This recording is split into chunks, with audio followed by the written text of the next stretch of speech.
એવો પણ અત્યારે હૃદયપૂર્વક ખૂબ આભાર માનું છું. સાથોસાથ બાપા સીતારામ સેવા ટ્રસ્ટ મંડળે આટલું સુંદર કામગીરી કરી એનો પણ અત્યારે હૃદયપૂર્વક ખૂબ ખૂબ આભાર માનું છું.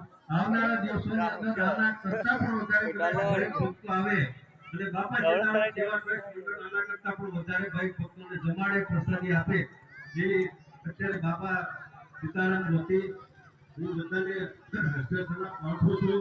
આજનો અવસર એટલે અમૂલ્ય અવસર છે. પાણી આવી ગયું છે ભાઈ, થોડી શાંતિ રાખજો. ઉનાળાની સીઝન છે, ગરમીની ઋતુ છે, તો થોડો સાથ અને સહકાર આપજો.